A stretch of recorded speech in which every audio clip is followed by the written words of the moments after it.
Hey guys, welcome back to my channel, and if it's your first time here, you guys, welcome. We're always talking about self-healing, love frequency, how to raise our vibration, spiritual concepts, and just getting to know ourselves on the deepest level.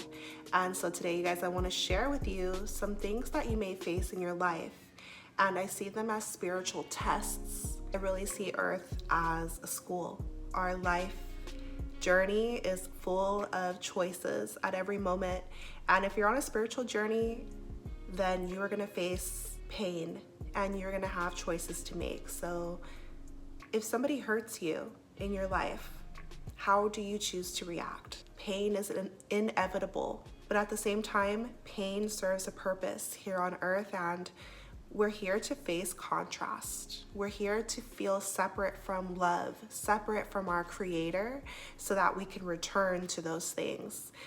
And so life is going to test you, and you're going to face the consequences of your choices, whether they're good or bad, and to see if you can get the lesson from it, to see if you can elevate, to see what you're going to choose. And so learning to live from your heart space. One thing that we want to remember is that there's always a ripple effect to our choices.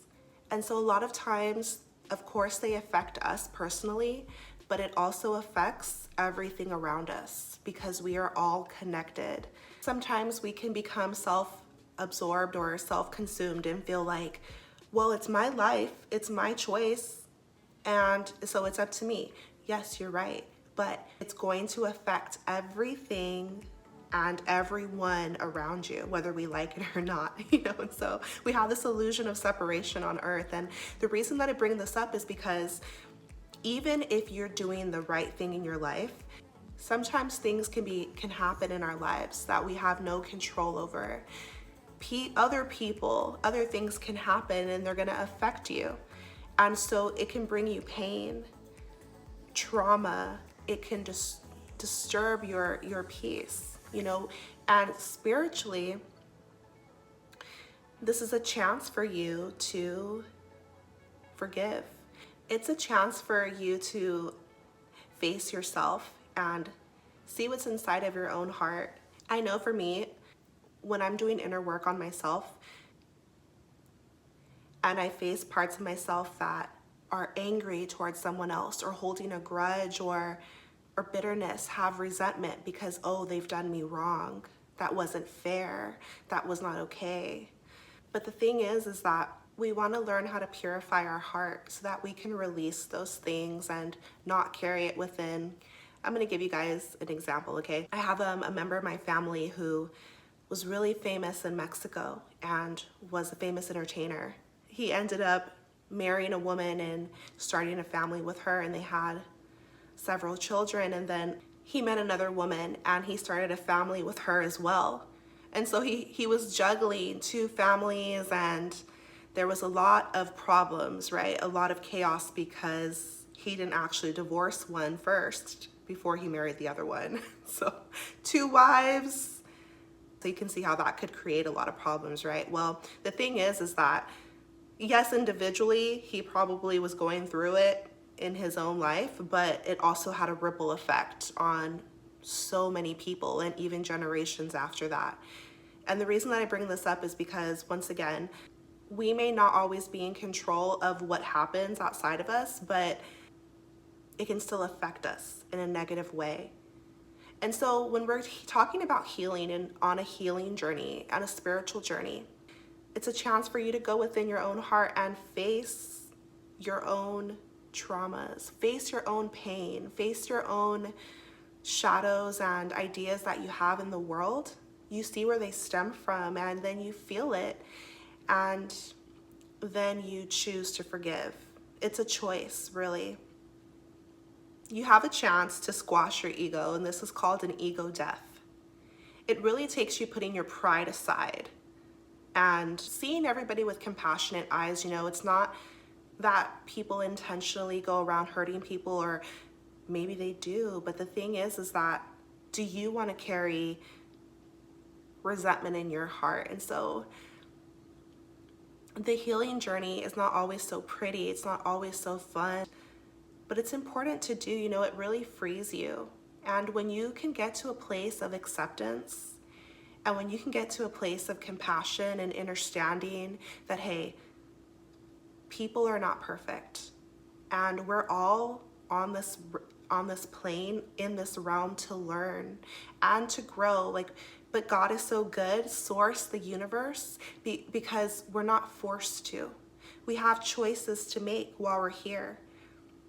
So then when you choose to move from your higher self, when you choose to look at other beings, which are other versions of you, with compassionate eyes and loving eyes, then you have a chance to embody grace and forgiveness.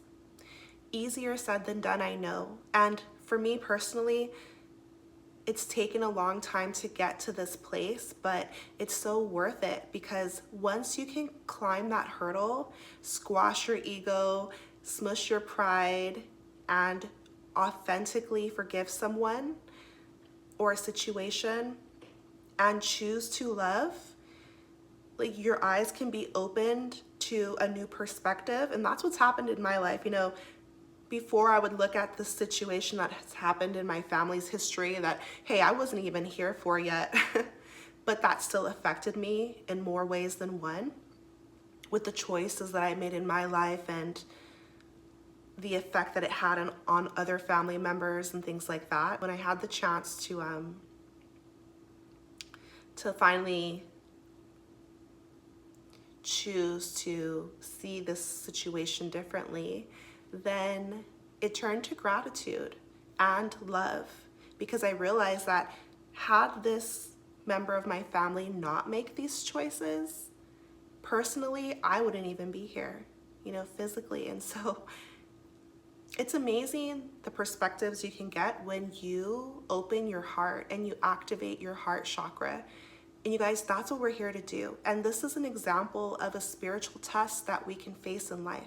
Can anyone hold on to pride and ego instead of choosing like love and spirit? Yes. But this one just feels so much better. You know, when you're healing, it's a purging process, and it just brings so much relief in the end. It brings so much love, and you activate your heart. And so it changes your perspective. You're able to see it with new eyes, whatever situations happen in your life, and become thankful for it, because it's allowed you to dig within yourself to embody love. It's so easy to love when everything is great, when everything is perfect, but real love is when it's not so easy to do. And we get to feel for a moment what source is like, what God's like, the universe, which is love, you know. And so it's really cool. Let me know your thoughts on this video. Spiritual tests, you know, and living from your heart space, ego death. What are your thoughts on this concept? You know, they say that there's levels to ascension, right? You can think of it as like a triangle and you're going up. We're here in the 3D realm with duality, right? Good and bad. Once we learn to choose to live from love and from our heart, which is so much more powerful than our mind, then we can ascend. Spiritual ascension, go to the next level, move up, get closer to God, which is love. You know, so it's really cool. And I just want to encourage you, because spiritual tests, I feel that there's always a reward at the end, which is your own personal growth and just feeling good within your own soul, your own spirit, because you always know the right path because of how it feels in your body. So you want to tap in. It's so easy here on earth to focus on the bad, focus on the negative, cling to our pride, cling to our ego and be like, they were wrong, I'm right, why should I forgive them? I shouldn't forgive them. But forgiveness actually sets you free. And forgiveness has you, in the end, because it's not always easy, but once you actually forgive and actually love, you're gonna feel so good inside, and you're equipped to deal better with life, like anything life throws your way. Once you've forgiven the worst, life gets easier. You're more in flow with life, and you're embodying love, you're ascending, you're growing, you're expanding, you're living from your heart space, you're activating your heart chakra. And so that's what I wanted to share about spiritual tests, you guys. People always think that someone who forgives is weak, but it's actually the opposite. I find that the opposite is true. If you're able to truly and authentically forgive, then you're actually strong, and you keep a lighter heart, a childlike heart, which is what we want. You know, it's gonna raise your vibration. We cannot expect to elevate and grow holding grudges. We can't expect to elevate and grow carrying heavy energy and baggage, resentment, negativity. You know, down here in this earth school, we have choices to make. And so we want to let it go. But before we can let it go, we have to face it, feel it, and comfort ourselves, be there for ourselves, soothe ourselves. Healthy ways to do this. This can only happen when we're raw and real with ourselves. So anything that's bothered you in your life, any pain that you might be carrying, it's definitely possible to heal it and to move past it. And these are little tests that life is going to give you. And you know, a lot of times people can hold on to something that's happened for years and years and years and years, and all it's doing is creating more negative patterns, more patterns. Like, patterns repeat until we can face them and heal them. And then lesson is learned. You gained the lesson, you gained the wisdom, you chose love. Okay, next level and next test. You know, so I wanted to share that, you guys. And learning to live from your heart, just super important. I'm sending you guys so much love and so much power and so much healing on your journey. I want you to take care of yourself, and drop me a comment, let me know your thoughts. Sending you love, and I'll see you in my next video. Bye.